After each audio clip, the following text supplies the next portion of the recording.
Two. Hello and welcome to another NinjaBill Live, and I am your host, NinjaBill 1000. And with me today, I have Input, Hello. Optimus Wilber, Hey everyone. and Mimiru. Hey guys. And real quick, we will go through and introduce ourselves. But real quick, I just want to give a special thanks to Mimiru for joining us tonight. I really enjoy having you here, and I hope everybody will enjoy getting to know you through this interview. And to start with, Input, please tell everybody about yourself and plug yourself. Tell people where they can find you. Well, I am right here on YouTube at Input. That's in-PUT, and you can find me on social media at on Instagram under Ernest P World, just like the guy who saved Halloween with a bottle of Miak. And if you head over to Twitter and you type in that name, you'll be able to find me on Twitter. But truth be told, my Twitter is hardly ever used. And if you're into podcasts, I have a Transformers podcast over on my YouTube channel. That's in-PUT called Tales from Teletran every Saturday night from the hours of 7 to 9 p.m. Central Standard Time. Awesome. And Optimus Wilber, tell everybody about yourself and where to find you. So, first I was going to ask Input, you want to do radio ads for me? Because that was a brilliant radio voice. All you ever need to do is ask, man. I will do it for you. I just love that voice. You guys, you can find me right here on YouTube at Optimus Wilber Reviews, Twitter at Optimus Wilber Reviews. Facebook is the exact same, where there's a lot of toy photography stuff. It's shown behind the scenes now of everything happening and that, and it's the same with Instagram as Optimus Wilber Reviews. I think it is, or Optimus Wilber. But if you're on if you're on any of my videos, hit the description box, you'll see everything there. It will send you to the links. It's 1 a.m. I really can't remember half of them just now. And Adamantium Matrix, welcome. You say you're listening while driving home. Good. As long as you're not watching it while you're driving, that's a bad thing. CE Vids, welcome. How is Australia? I know that's where you're living at, and I have no idea what time it is for you there. Tia Fan Geek, welcome. And Transaren 38, welcome. And Mimiru, please tell everybody about yourself and where they can find you. Hello everyone, I'm Mimiru. Obviously we just, I think we just went over that. You can find me on Facebook and Instagram. Basically just Mimiru Riley, one or the other. I try not to stray too far from my name because my name is already complicated as it is. An avid cosplayer, Japanese culture and language enthusiast, and I just really love to sew and animals and snakes. That's basically that's my life in a nutshell. So. Awesome. So before we get really started with her interview, please Input. If you got anything new, tell us what you're doing. Well, I had ordered the Perfect Effect PC20 for the, what was it? The Primitive Optimus Prime San Diego Comic-Con 2017 exclusive. I ordered an upgrade kit for that, and I customized it. Just finished that today. So I have a Nucleon Quest Optimus Prime, because that's what that figure is based on. And the upgrade kit made him Nemesis Prime. And I really, as much as I love Nemesis Prime, I really wasn't into that. So I recolored it, repainted it, and now it's Nucleon Quest Optimus Prime. And I finished up the Seacon set. I have all 6 of the new generation Seacon set. I've Pictures got where it didn't happen. Pictures where it didn't happen. You say you customized it. I don't believe it. Pictures where it didn't happen. All right. Well, let me turn the camera on real quick and show you the customization. And but I do have the last 2 Seacons that I needed to finish the set. Those came in yesterday finally, so I'll be able to review those and review King Poseidon himself. And the review for Tentakill should be up, I want to say tomorrow, but given how YouTube's uploading has been really weird because the bots are in control, I will say that it will I will upload it tomorrow and people will be able to watch it on Tuesday. So there's this weird day delay, or 1 day delay because of it. But that's what's going on in my world. And again, like I said earlier, this coming Saturday, I have a podcast called Tales from Teletrend from the hours of 7 to 9 p.m. Central Standard Time over on the Input, that's in-PUT channel. And that's pretty much what's going on. Nice. Optimus Wilber, how about you? Armada reviews just now. Everything is kind of on hold with shipping coming from China, especially over to Scotland. But something different I have been looking at. Oh, I like that. That's cool. That is really cool. Something different I have been looking into, and I've been desperate to get one, but I've been waiting to see for a reasonable price. I am desperate to get an Evangelion unit, so I'm not going to get Evangelion 1, Unit 1, because I don't like Shinji. So I've got to represent my girl Asuka and get Unit 2. So I'm looking at a Evangelion Unit 2 figure. So Nice. I've seen a few, and some of the ones I've seen, like the work on it is incredible. So that is like one thing I have been looking into, like just like something different. But regarding channel wise, it would be mostly Armada reviews. If nothing comes from overseas, then I'm Did you see the review for that Sardo did for his? Loved it. Oh my gosh, that thing! Loved it. Oh my! Yeah, I've never really been into Evangelion. You know, I've watched the anime movies and the redubs and the list goes on. But the point is I've never really been into it. But, oh my gosh, is that a thing of beauty? Oh my gosh, I'd marry it. It's beautiful. That Unit 1 figure was fantastic. So that's how. As much as like obviously Unit 1's the staple of the show, I was like, no, Unit 2, I've got to represent Asuka in this one. But no, it's you're just Scottish. You have a thing for redheads. It just comes naturally for you. I don't know. That's just stereotypical. Yes, it is. Yes, it is.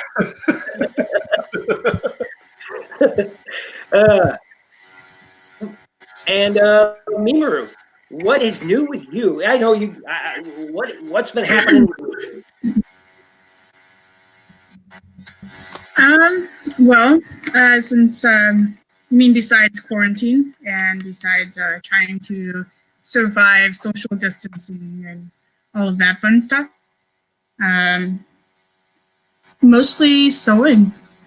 I've been doing a lot more sewing lately. It's been nice because I've had to kind of take a little bit of a hiatus just because work sort of consumed most of my life. And while I was sewing at work, it just kind of, I had to kind of put some of my hobbies on the back burner. So really I've been sort of taking the time to learn some new skills, and going forward, I would like to be able to kind of help other people learn. Sewing is obviously now it's an essential skill. It's something that's a good skill for a lot of people to have. And I think moving forward, I would like to start teaching others how to use these skills and just like their day-to-day lives, because you never know when you might need to make something for someone, whether it's for a health reason or another. So Nice. And I see some of your props and various costumes behind you. And I guess I'll just start the interview process right now with my question. The guest host will also have a few questions. I'm sure at some point we'll also open up questions in the live chat. So make sure you say hello to everybody there in the live chat as well.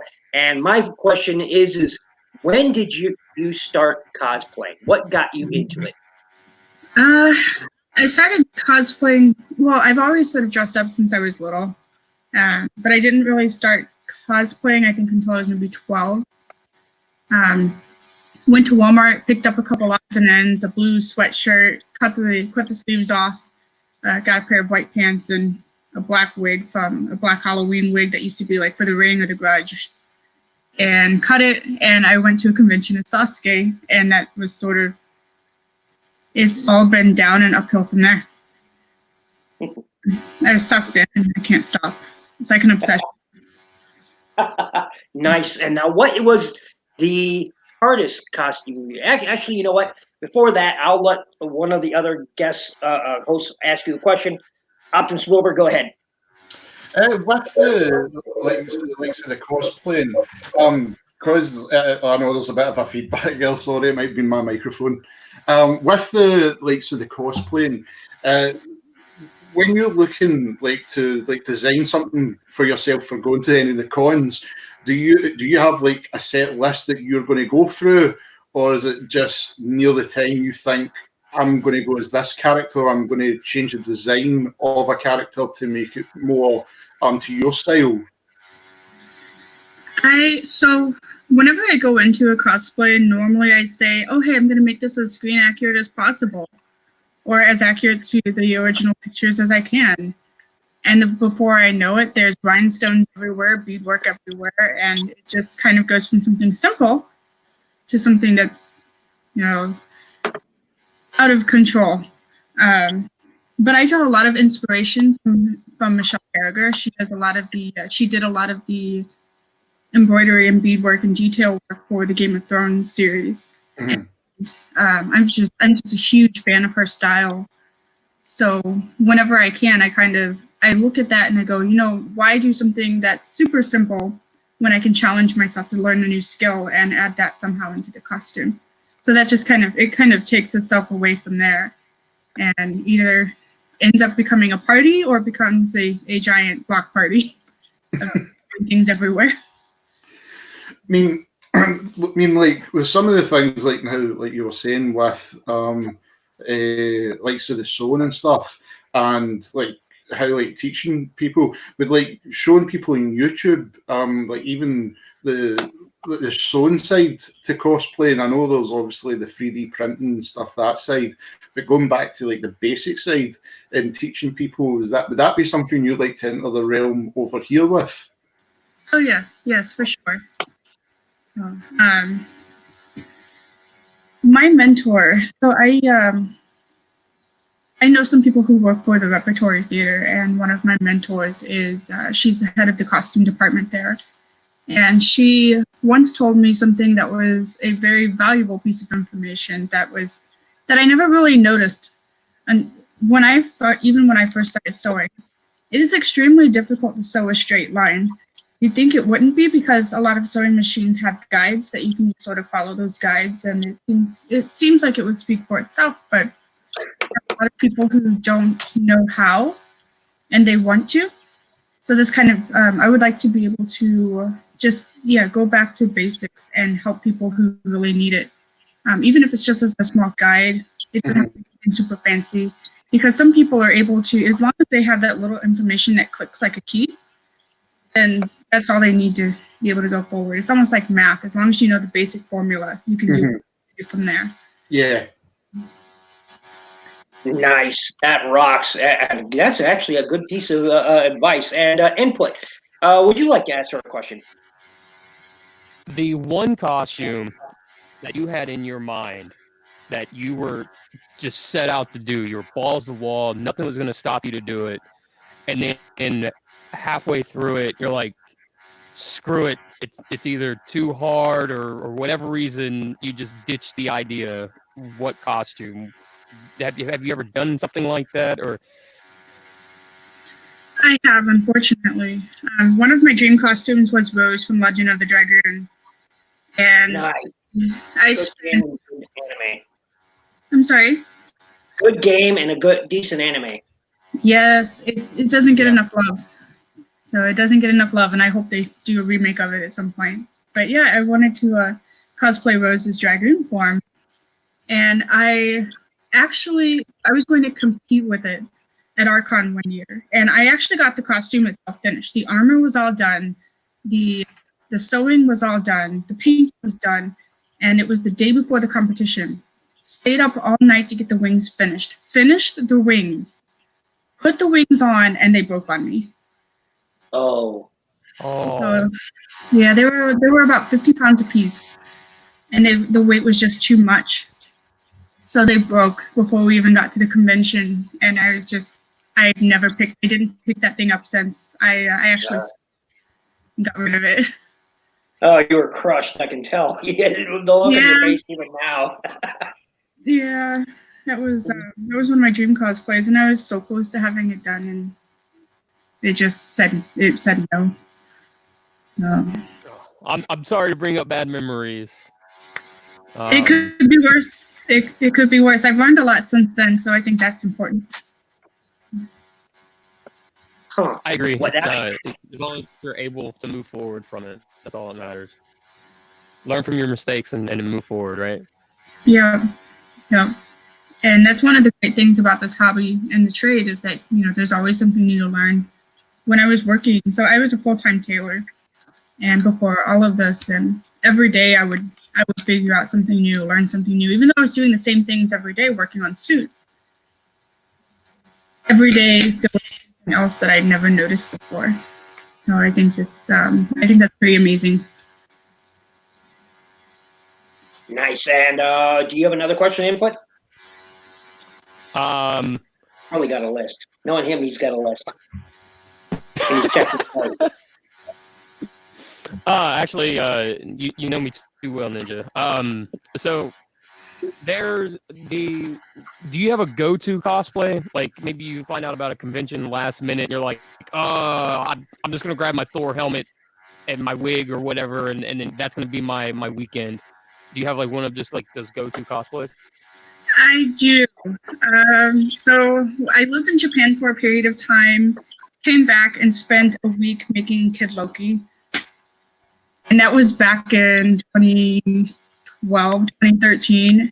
And I still have that costume and I take it to every convention I go to.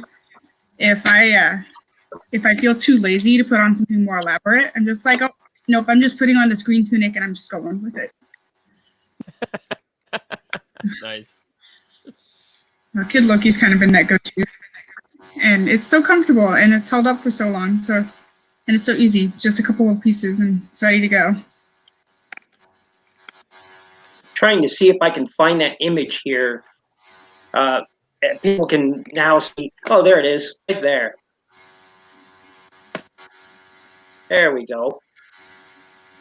That's pretty cool, actually. Absolutely. Yep. How long did it take you to make that costume?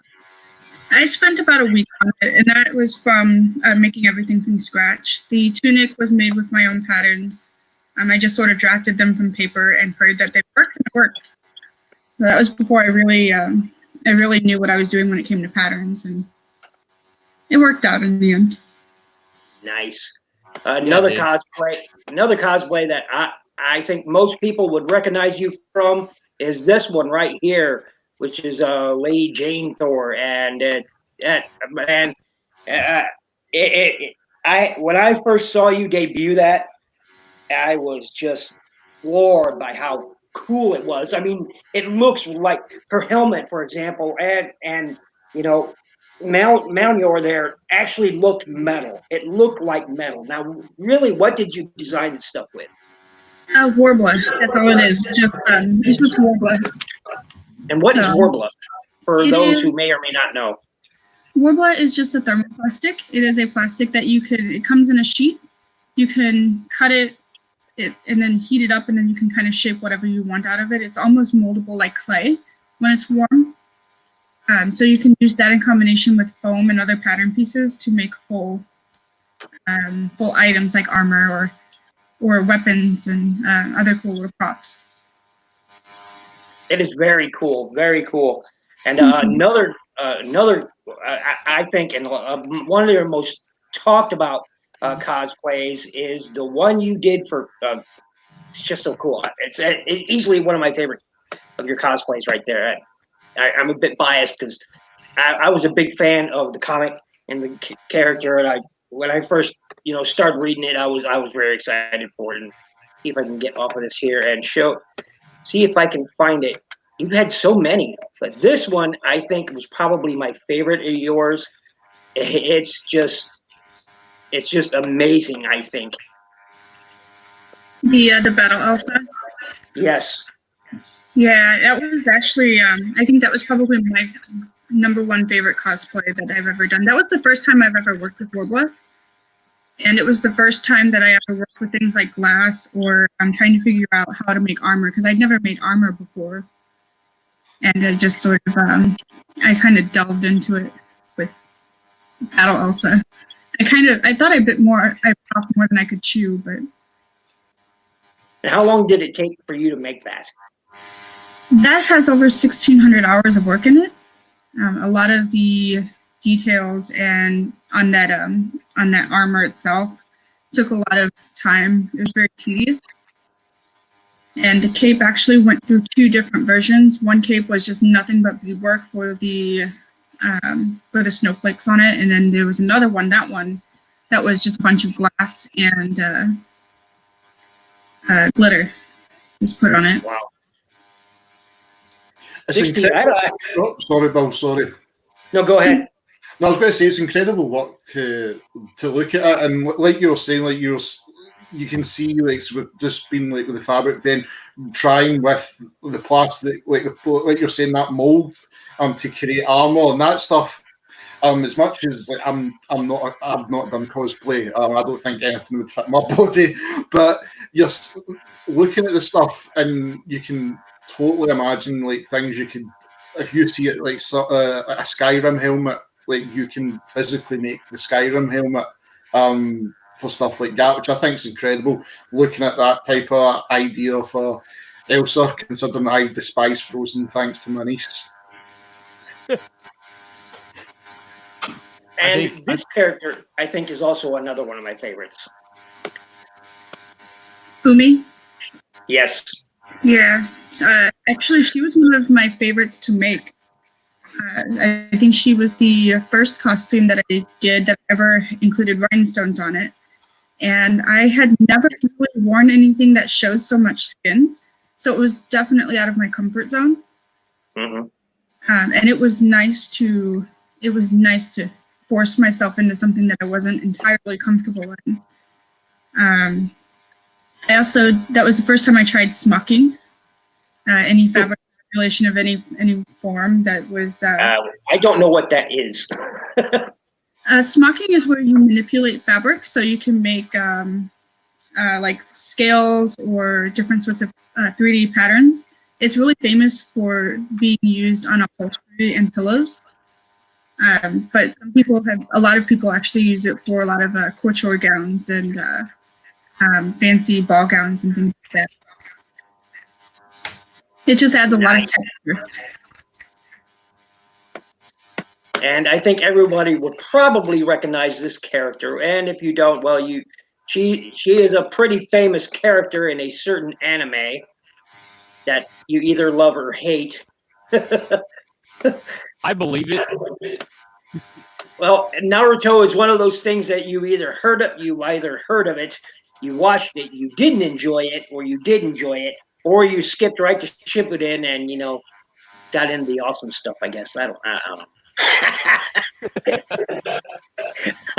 Input. Any questions from you again? What'd you say? Do you have any more questions? I do actually. Is this where I ask the questions? Yes. Oh, okay. Okay. No. You got anything going on right now? Like, I know with like the whole COVID and all that stuff right now, but so I'm pretty sure all your plans got kind of halted because of it. But was there anything that you were working on before all this happened? Yes, actually, that we started going into lockdown, we were supposed to go to Planet Comic Con, and I was going to debut my Odette from the Swan Princess. So I have the Swan Princess, and then I'm also working on Yennefer from the third Witcher game, because Yennefer is a really awesome character, and there's also a lot of media in that costume that's going to be a lot of fun to work with. So. I'm not a big fan of Yennefer personally, but I'm more of a Triss person, but yeah, I'm right there with you. I'm right there with you. I'm right there with you. Yennefer, not Yennefer so much. for me. Nope. Yennefer for me. Nope.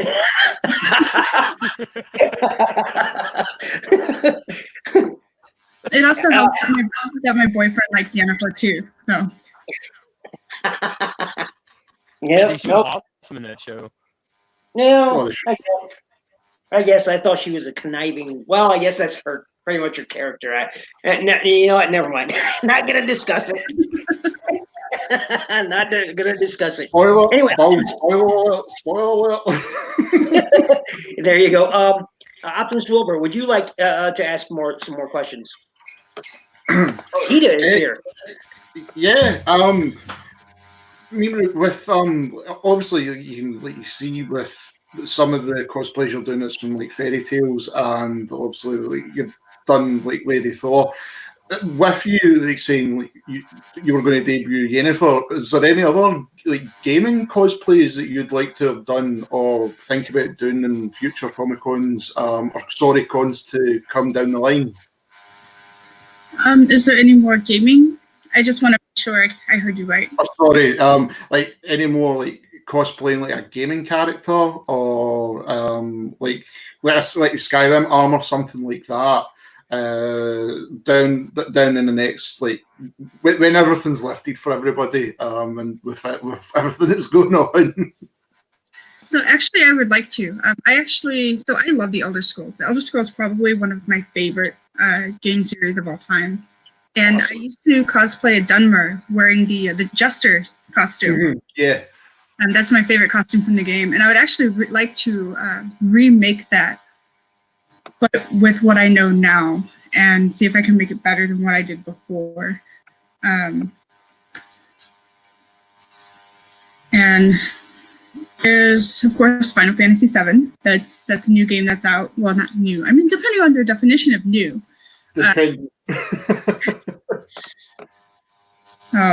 been kind of thinking about Tifa lately. Awesome. I used to do. Not Yuffie. Yuffie is my favorite Final Fantasy character. Final Fantasy VII character. No. Yes. Yes, dude. Yes. No. Yes. No. Yes.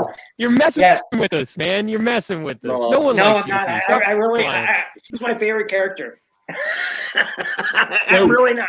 Well, depending on the translation, because I know Aerith is now properly known as Aerith over here in Europe. Of course, she was Ares for some strange reason back in 1997. Nah, like Aerith was always, she was like that the big sister, but Tifa. No, Tifa. Yuffie? Man, dude, for the longest time, I hated Aerith because I put so much time into getting her leveled up, and just to get her killed. Her, right? Yeah. And she's just. I'm like, Sephiroth just comes down and here have something pointy, and then kills her.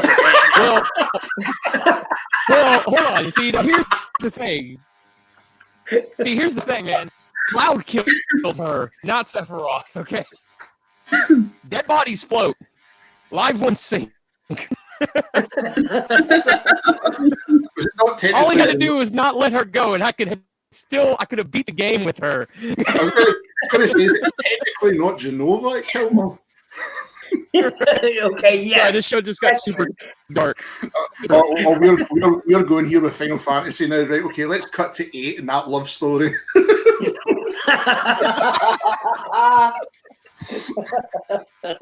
Yeah, that's no lie. Yes. Hold on, we might need to put some gas in the car before we can talk about that one. Oh, but I won't badmouth 9. 9 is one of my absolute favorite games of all time. Really? Oh, 9's amazing. 9 is up there with 7. I thought 11 was crap. I love 9 as well. I thought 11 was the worst. Well, you also like Yuffie. Yeah, so what's that got to do with anything? Do you like Final Fantasy 13?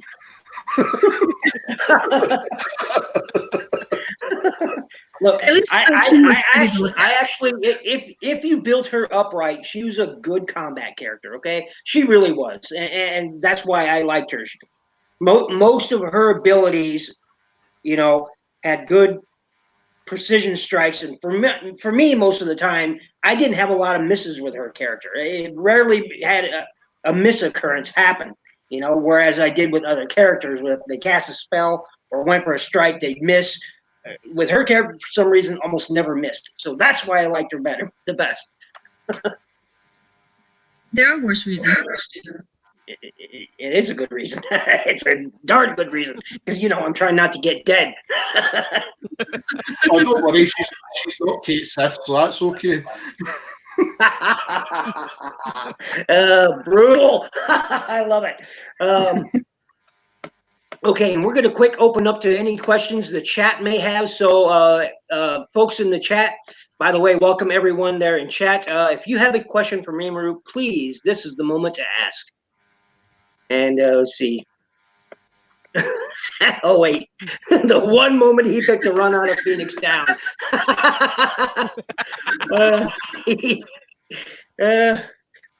Don't wait. What's he saying?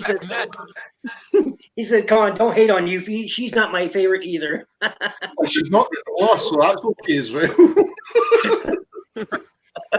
Well, I don't think she's anybody's favorite. I still think Ninja's lying to us, to be honest with you. Nope. You're trying to rebel against us, Ninja. That's what's up here. Okay, so are there any questions from folks in the chat? From Trans Aaron, Adamantium Matrix, C, Vids, TFN Geek, Firebite, Dragonfly, Ida, anybody? No? Going once? Going twice? Okay, so back to input. The guy who's got a list, right? Yes. That's not fair. That's kind of cheating, Ninja. Okay, go back to Optimus Wilber then. Or unless Mimiru wants to ask herself a question. I mean, Mimiru, do you have a question for yourself?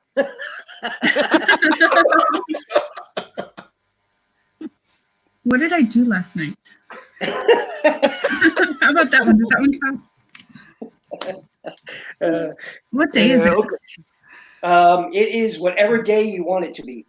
I'm in the future anyway, so it's okay. Yeah, just don't ask him for lotto numbers because he never gives you the right ones. He keeps the right ones for himself. I've not won anything yet, so it's okay. I've not got the right ones yet. All right, so go ahead, input.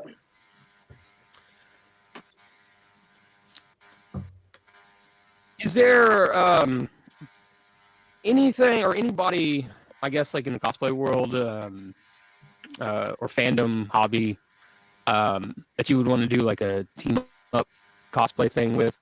Like somebody does, like you do Sasuke and then somebody does like Naruto or something like that. And then, like one of those like team up things or like a twin thing, like one twin powers activate type of costume, Actually, yeah.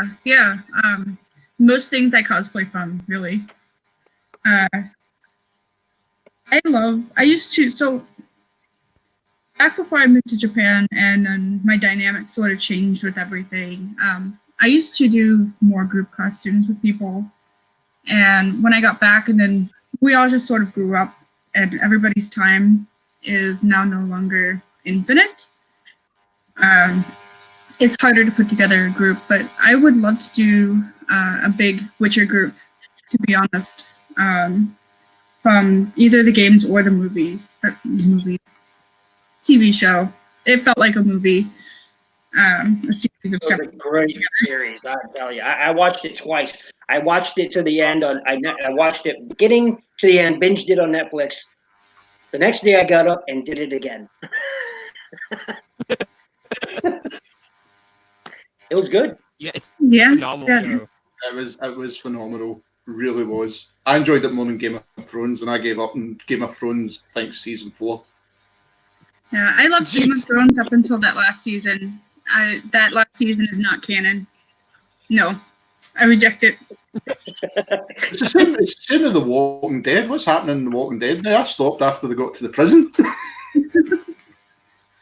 Oh man, I got a whole issue with The Walking Dead, so I think that could be a whole another show. To be honest with you, with issues with The Walking Dead. Input reviews The Walking Dead. The Walking, and in this case, it'd be The Walking Out on the Dead. It's going to say a list. Here comes a book. Right. Just and what I'd have as many episodes as they've had. And just what you do is just tilt the glasses slightly down and look at the camera when you're doing it, and just do it as smug as possible, just to tear it apart. I would pay to watch that. No, you'd have to go all Gene. You'd have to go Gene Shalit on them. You'd have to go all Gene Shalit on them. Right. Oh wait, Hito said, "I'll take a Draugr over the Walking Dead any day." True, unless they do the "Who's right on you," and I don't know which is worse, a zombie or a zombie that can do a "Who's right." That's kind of scarier, actually. I think it depends on the zombies. Well, can they run and climb walls? Well, Zombies no, I've never seen a Draugr do that. I've never seen a Draugr do that. So, I've seen him walk through walls, because it glitched or something. The one hanging in the air. I was actually upside down, like speaking. I was going to say, have you actually ever seen a Bethesda character climb ladders?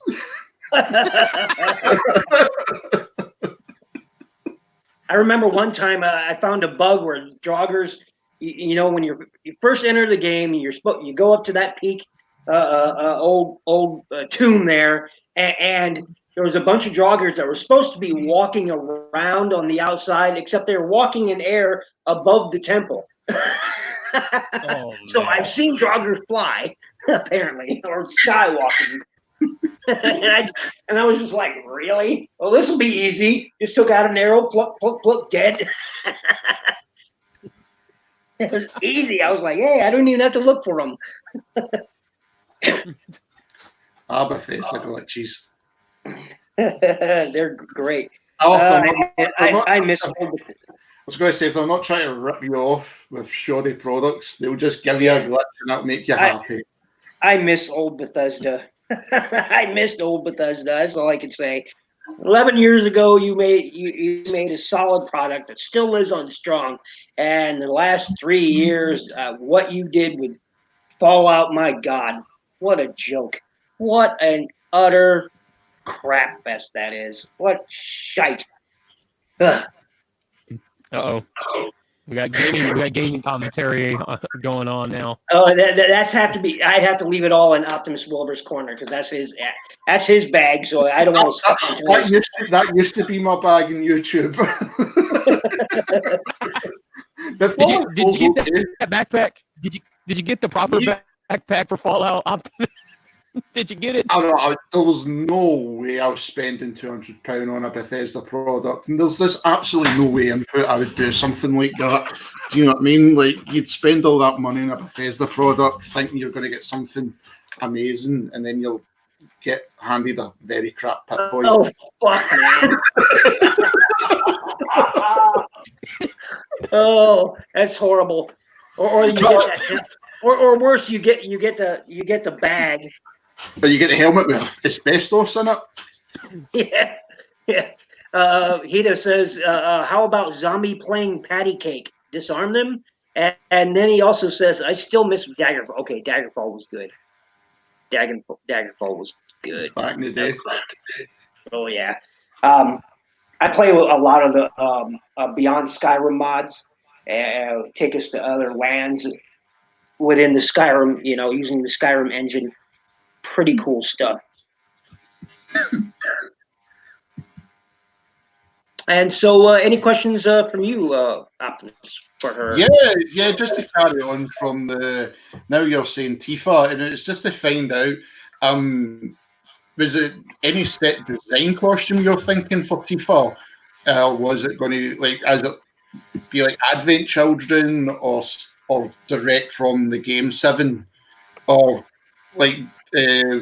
from when they go to rescue Aerith when they're in Corneel's mansion. Did you have a set idea what one you were going to pick for Tifa to change it up from the rest, or just go as battle Tifa? I'm really not sure yet. I just know that I might extend her tank top a little bit.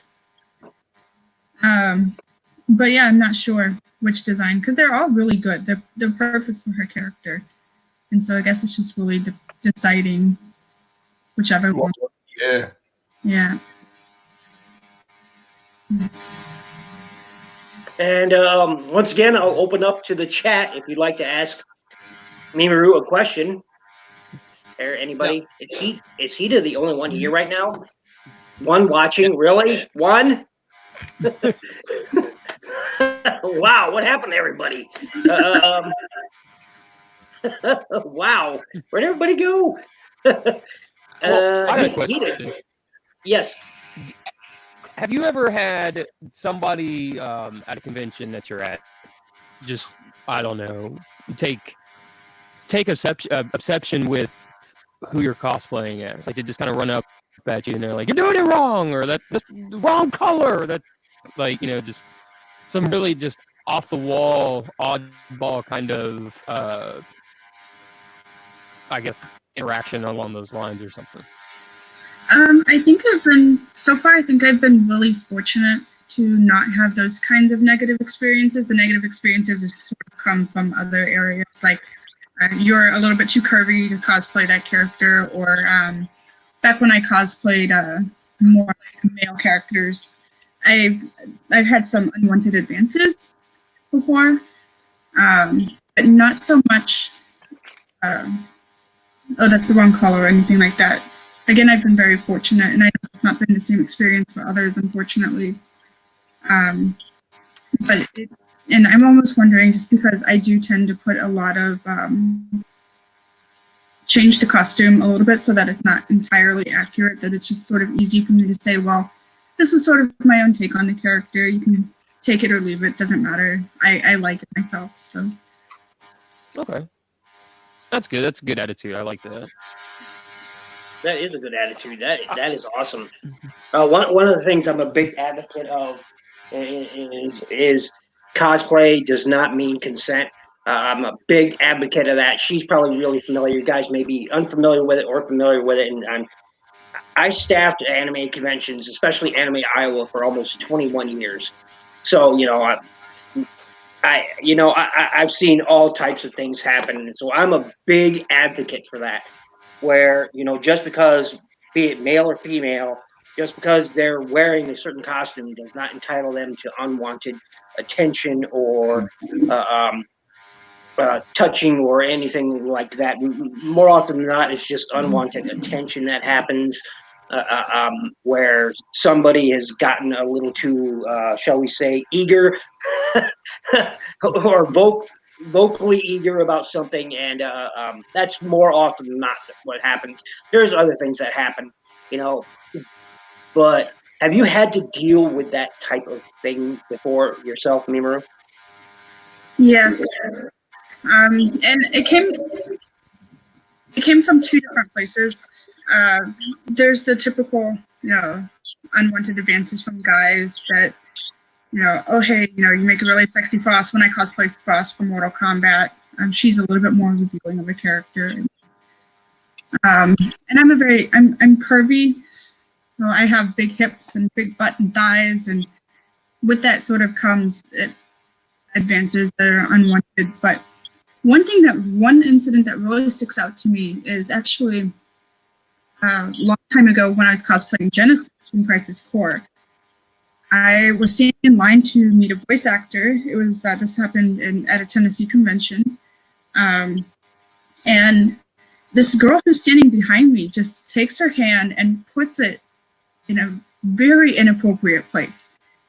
And it was just like, oh, I wanted to see if you had all the junk there too.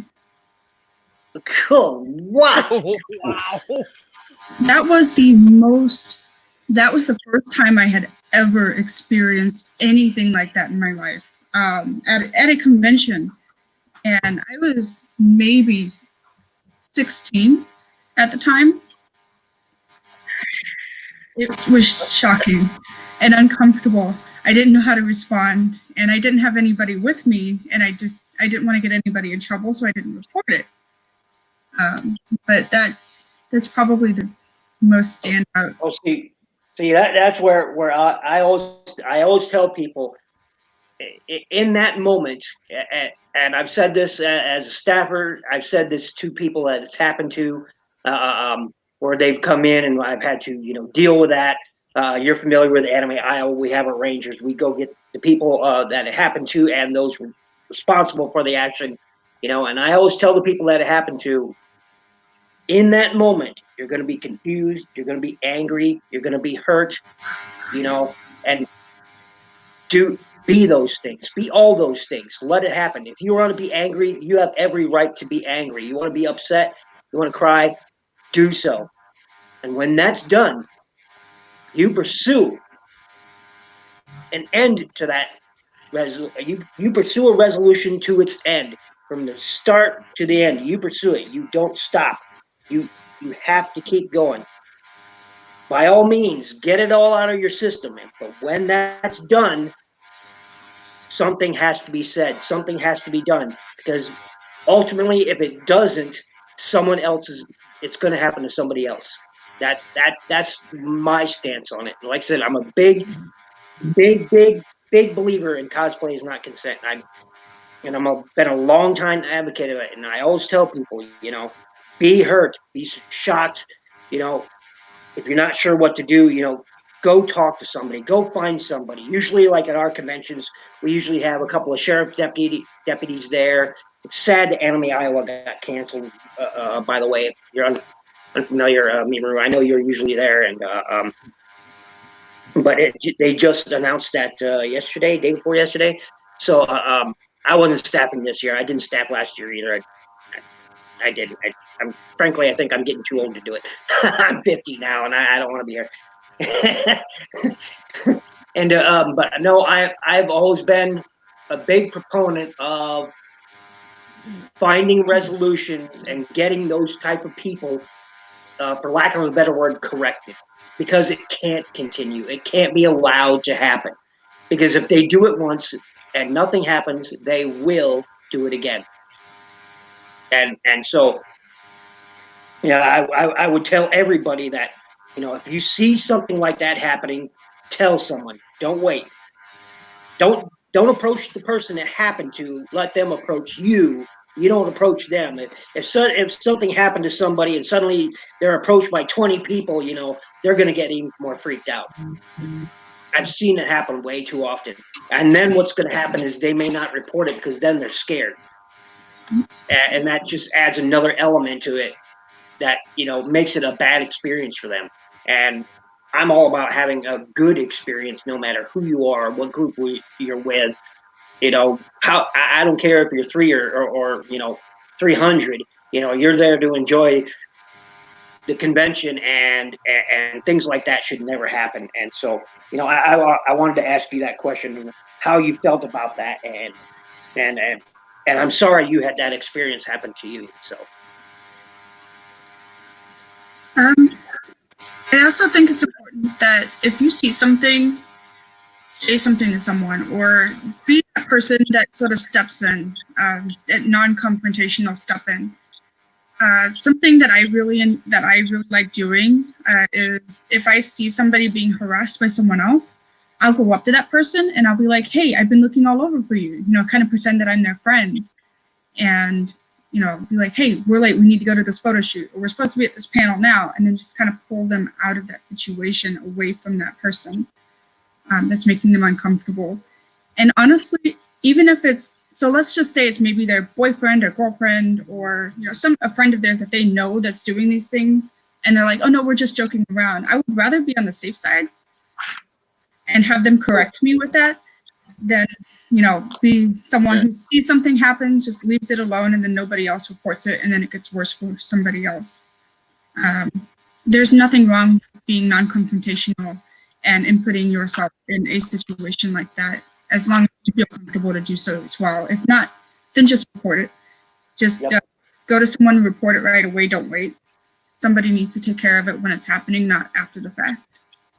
Yep. Because ultimately, if nothing gets done, it becomes a bad experience. And I've seen it happen. I've seen it happen where there are, unfortunately, girls and sometimes some guys, this will happen to. This happened quite a few years ago, where some girl just would not leave this one certain cosplayer alone, and it went bad real quick. It went bad real quick because he let it go and he let it go, and it just got worse. So, sorry. Sorry, Bill. Sorry. no, go ahead. No. I was no thinking. I didn't want anybody thinking I've got COVID. So that's it. Get him! Get him! Patient zero. Anything else you'd like to ask, Optimus Wilber? Well, hold on. Dragonfly in chat had a question. Oh wait, I missed it. For Mimiru and Optimus Wilber, do you guys collect anything? I don't see that question. Oh, I see it. So Yeah. Mimiru, if you want to go first, if anything you collect. Sure. I would say there's maybe 4 things that I collect. Oh. I collect figures, especially anything Thor, Loki related figures, Marvel comics. I also collect fabrics and crafting things, and then I collect snakes. Snakes are sort of that last my newest hobby.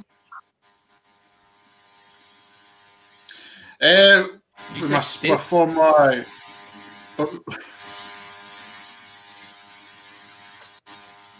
did you say input? Sorry. I was just asking, did she say she collects sticks? Oh, sticks? No, snakes. Snakes. Snakes. Snacks. Oh, Yes. snakes. Yes, it's snacks.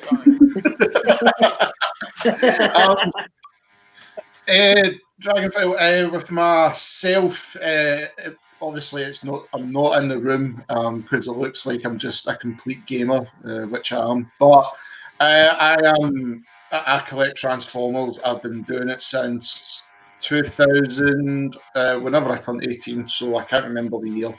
I'm 35 now, but I've been collecting Transformers, which is now been a part of YouTube for myself, doing the reviews, really doing anything I can get my hands on, and making something with it in a video. So I've been doing that now for the past 2 years on YouTube. Before I was a YouTube gamer, but I've got to admit, with the way things have been with the Transformers community, especially being in. Well, let's be honest. I'm more and you guys. I'm more accepted over and across the pond than in the UK.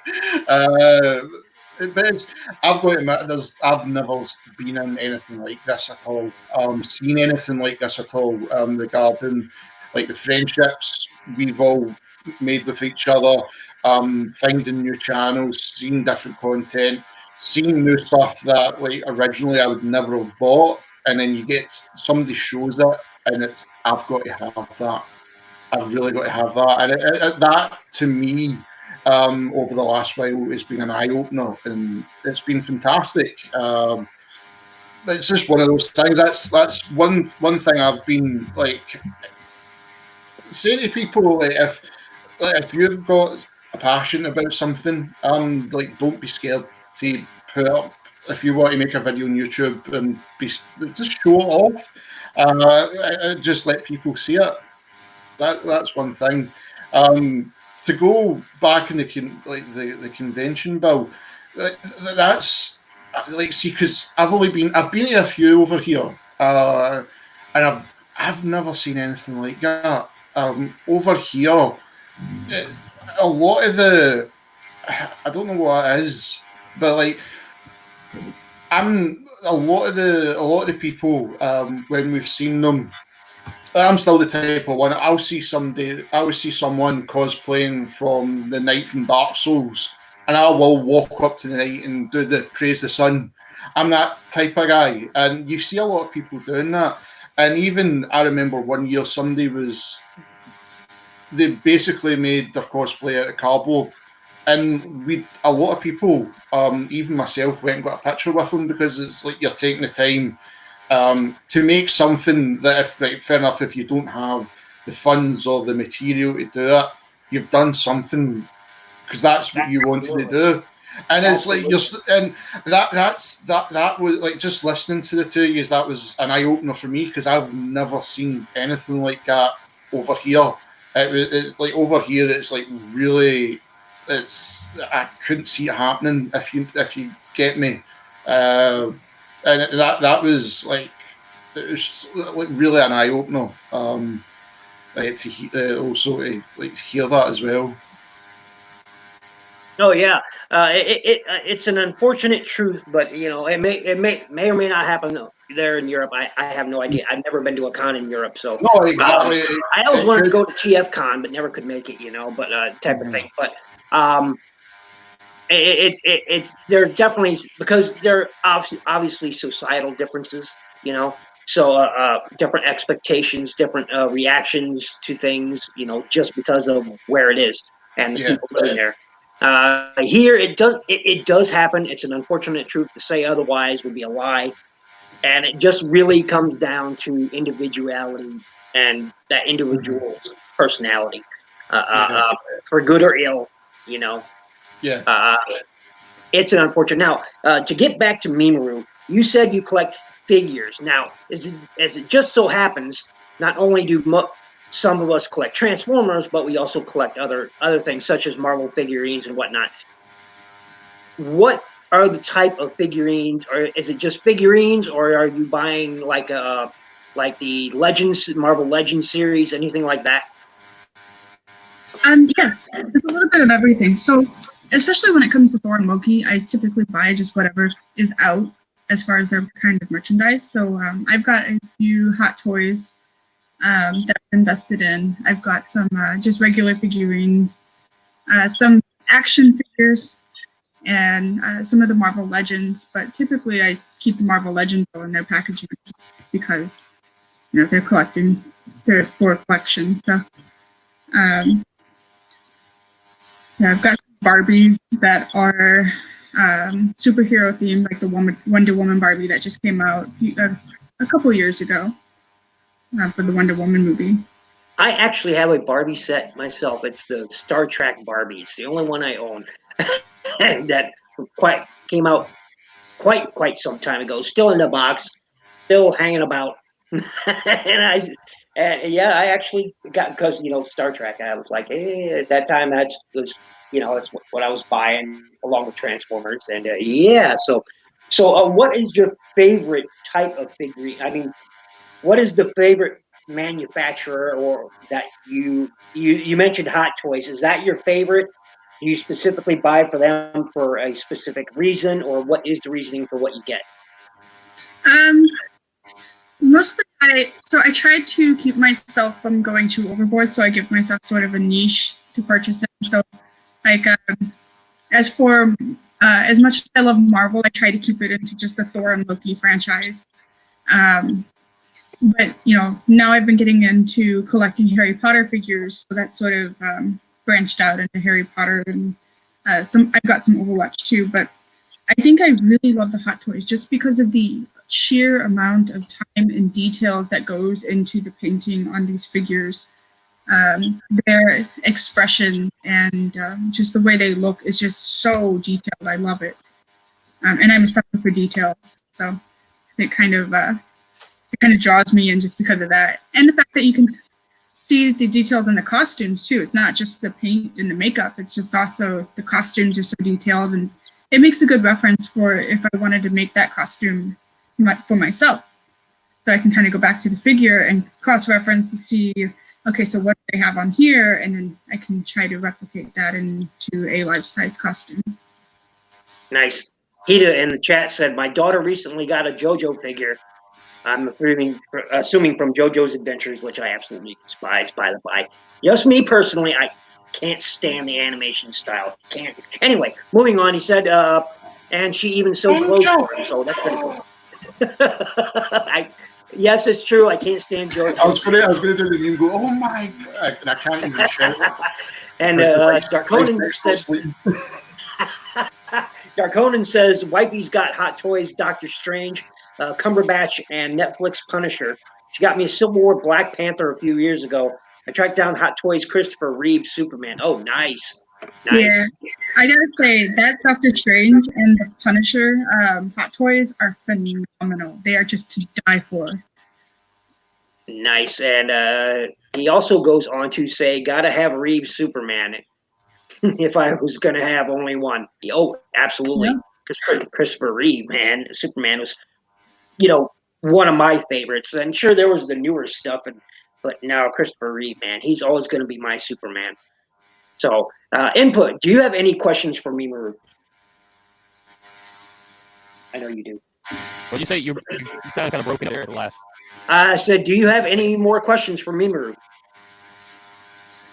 Actually, I have one last question that you kind of, Mimiru, you brought to my attention, I guess, when you were saying that you moved from Japan, which would imply you lived in Japan, right? So I guess the question is that, is, I guess, like the hobby, the cosplay world, how different is it between here and there? Or is it different at all?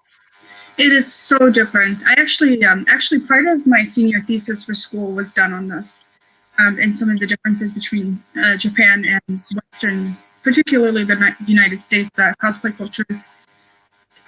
So what we get on our media about Japanese cosplay culture is very different than how it actually is, because a lot of these interviewers are going over there during times that they have events going on. So cosplay events will typically happen every week somewhere or another across, all of Japan. And groups of people. I've been to WonderCon. I'm sorry? I said I've been to WonderCon.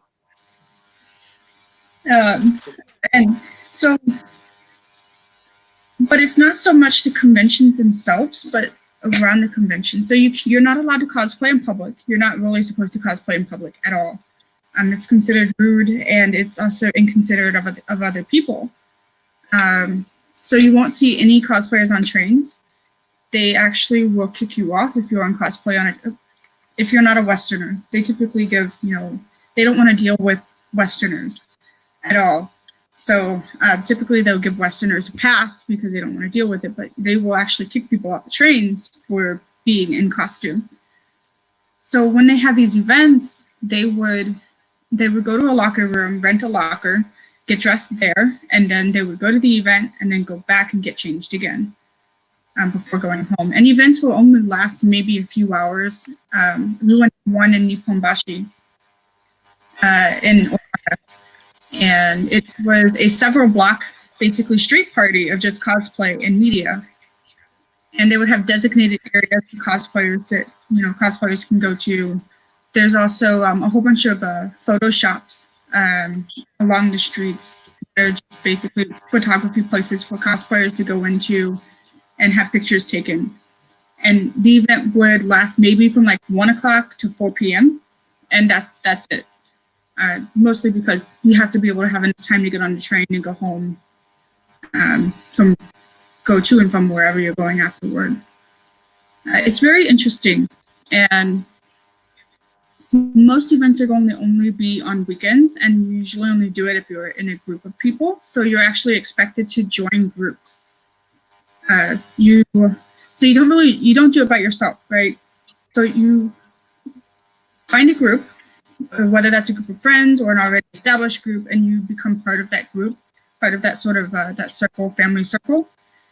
And then they will let you know, okay, so we're going to go out here at this date and time. We're going to go do these things. We can cosplay. Why don't you come join us? And that's really how it sort of just is over there. It's a community thing rather than an individual cosplayer thing. Like we're here, we go out on our own and we do photo shoots on our own. We hire our own photographers and put together our own portfolio. But it's different. Yeah, basically. Basically. And they don't want to assume that a foreigner knows Japanese either. And if they don't know English, there is no communication there.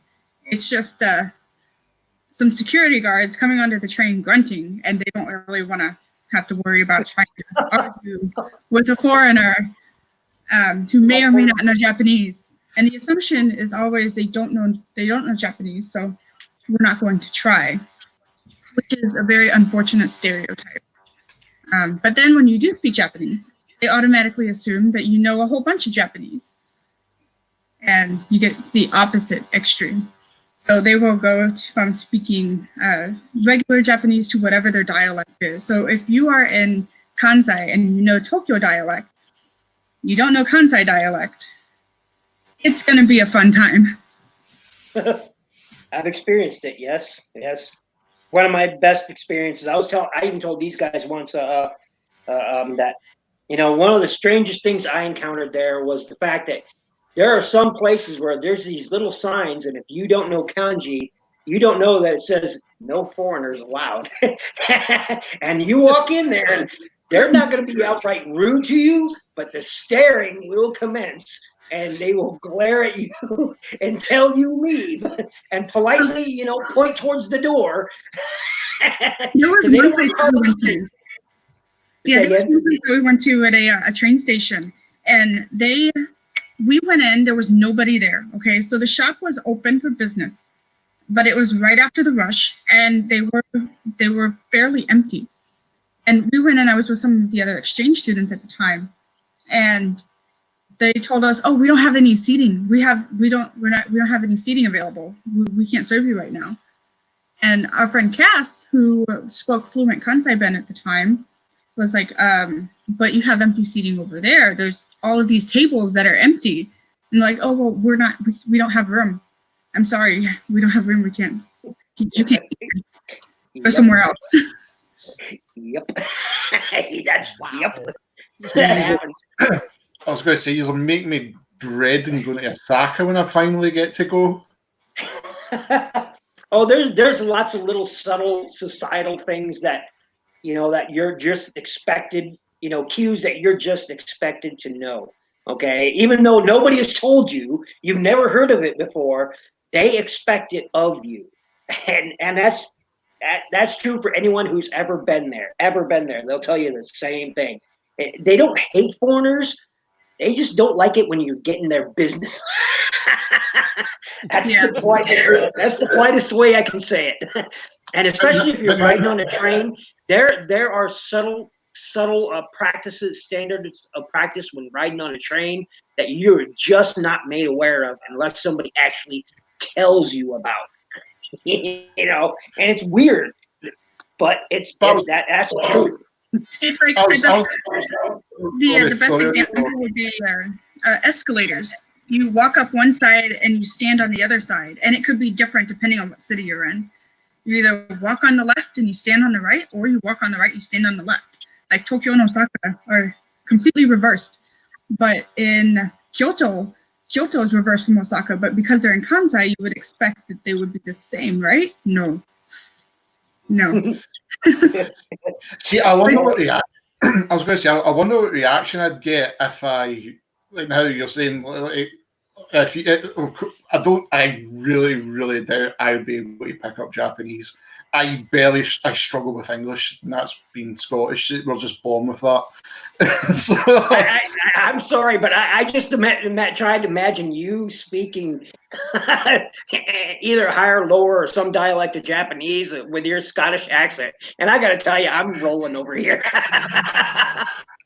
Funnily enough, right, I've been playing a lot of the Yakuza games, and I've been trying my best to try and pick up slight things, but it just sounds so. I don't know if it's just because it's my accent. It just sounds perverted with the Scottish accent. And I was like, oh no, I can't do this. But no, if the stare, I wonder what would happen if I wore a kilt. Nothing. Just wore a kilt. Except you definitely get stared at. Now, another funny thing. Now, whether some people take offense to this, but it's not meant to be offensive, is that if you are Caucasian and in Japan, they will almost always automatically assume you are American, even if you are not. They just do. They just do. It's either American or Russian. Oh, yes. For some reason, I often get, are you from Russia? Are you Russian? No. Yeah, it's weird, but I mean, it's fantastic. I loved Japan, not as much as I love Singapore. Singapore is my favorite place in the world to be, and I just love Singapore. But Japan was great as long as you just you got to sort of bend to the whims of the society around you. You got to conform. Uh, they don't. The thing with the Japanese culture is they don't want people to stand out. Nobody wants to stand out. Okay, they just don't. And there, of course, there always are people that do, but they're expected to be just like the person over there, or even though they're not. Sort of the unspoken rule that be yourself, yet at the same time. So it's weird but fun. Yeah, But it's like with fashion and cosplay in Japan. Yeah, okay, you can wear gothic Lolita stuff. You can, wear visual kei clothing. You can be funky. You can wear cosplay, but do it on the weekends in your own time when you're not supposed to be at school or work. yeah, exactly. So real quick, going back to the figures, since we primarily deal with toy reviews and figure reviews and things like that on our separate channels. Is there a holy grail, so to speak, of figurines or action figures or something that you always really wanted or that you want right now? Yes, I think there's two. One of them is, I don't remember who. I know Sideshow put this out a few years ago, but I really want the old classic King Evil Loki on the throne statue that had come out. It was based off of the comics, and it was the old evil version of Loki from like Blood Brothers, and it was almost $100 for the statue. There was no way at the time I could afford it, so I had to take a pass on that. And then I think the other was the Jane Foster statue, the Jane Foster Thor, with all the really pretty Celtic knotwork on her armor. That was just one of the most phenomenal figures that I had ever seen for at least Jane Foster anyway. And that was one of the first merchandise that came out for her. I think probably. Yeah, I don't think she's ever really had a character release before, come to think about it. Unless you guys can think of one. I can't. She got the Marvel Legends figure and a few statues every here and there. I'm sorry, but something's going on there. I could barely hear you.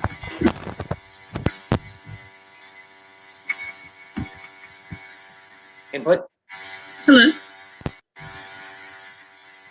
How's that? Okay, better. Yeah. So what were you saying? All right. She got a Marvel Legends figure and a few statues, but nothing quite to the level of the original Thor. That guy gets like plastered on everything. Yeah. Yeah. And any final questions from the Input or Optimus Wilber? Whichever you want to go first, go right ahead. Any final questions? I think I've really asked everything because I've like looking at some of the stuff you've done, and knowing that like you can speak Japanese and you've lived there, and like hearing like the stories like from both different sides. It was kind of like the questions I was going to go for like towards the end, but you've answered them. Talking about like how like the cultural differences, because one thing I'm into, I love Japanese culture, and going to Japan is a dream for me. Not like because they're a gamer or as a collector, but to actually take in like Japan in the 21st century, especially with the technology and stuff. You go during the fall. That's all I'm saying. Go during the fall. The best time of year. Oh, dude, yeah.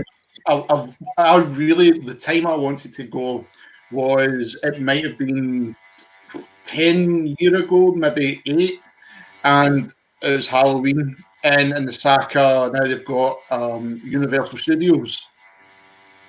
They had Resident Evil 2 live action zombie house, where the zombies and you had like laser markers on you, and you had a gun and you had to kill the zombies. And something like that just blew my mind, and I have to go there. The only thing I don't want to see in that Osaka Universal Studios is the Water World show. It's bad enough the movie existed. I don't want to see a Water World show.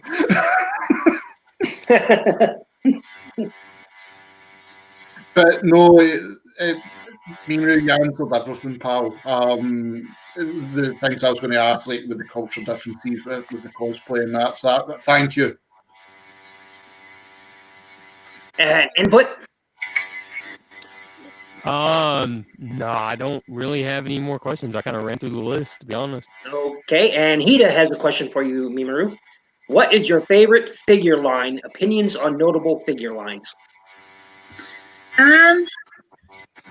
So since I kind of, the things that I collect, just because they're very, they're more series-based preference, so like Overwatch or Harry Potter or Marvel or whatever, I've never really taken too much note of different specific lines or brands for figures.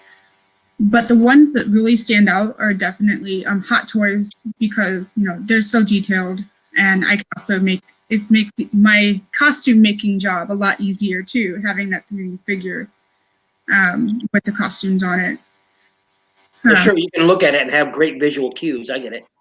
Yeah.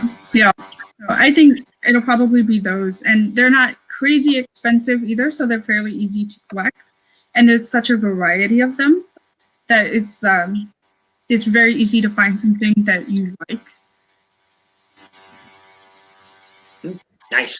And let's see, Darkonin commented that at this point, my grail is complete. Generation 1 Transformers roster of characters from Season 1, and maybe if you select from Season 2, then I could quit and be happy. What? Collecting Transformers? That's not a real thing. That's not a real thing. You can't stop collecting What? What kind of sorcery is this? He's a witch. He's a witch. Burn the witch.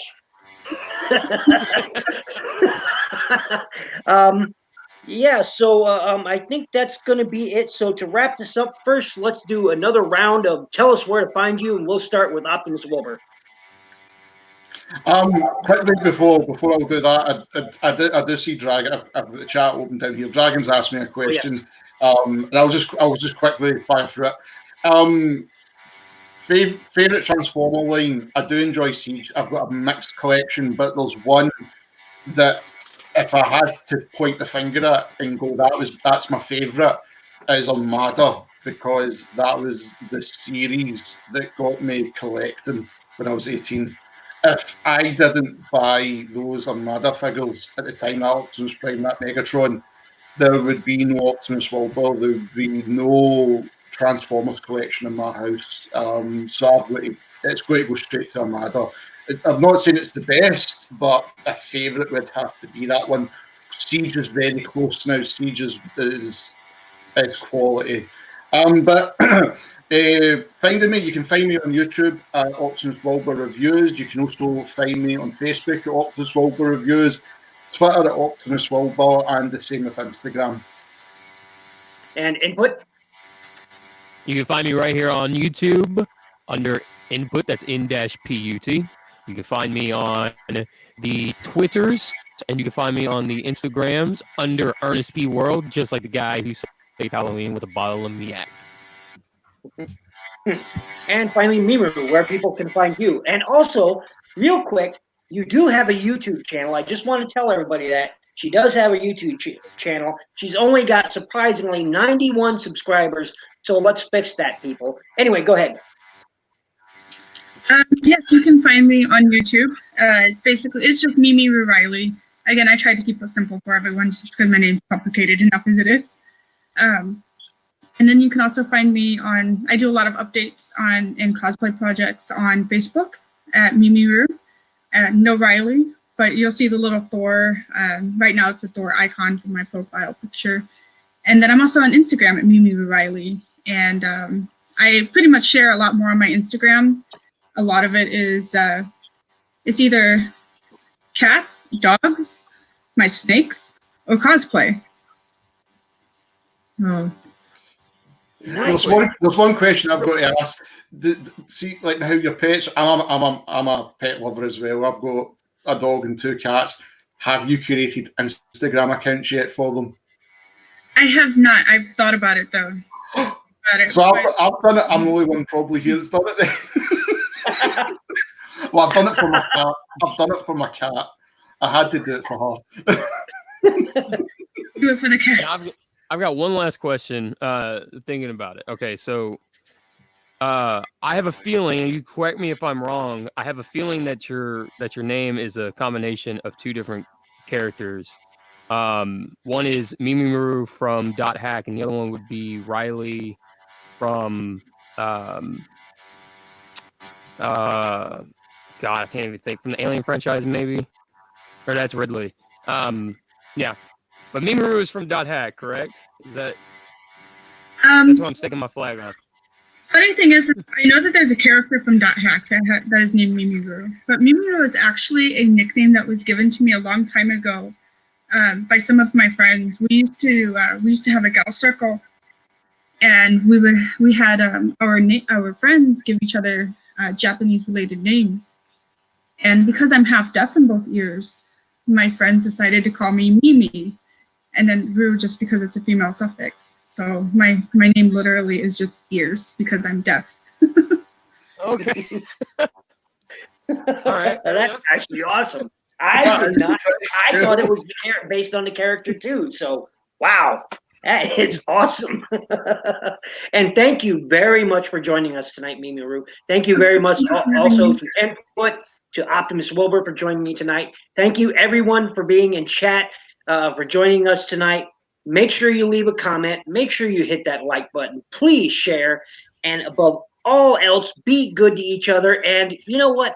Mimiru, since you are a special guest tonight, I would like to have you lead us out with an epic story, an epic saga worthy of the gods. What kind of story? Because depending on what you would like. Just tell an epic saga, a story of Mimiru as Thor. Okay. This is weird. I've never thought about these types of things before, so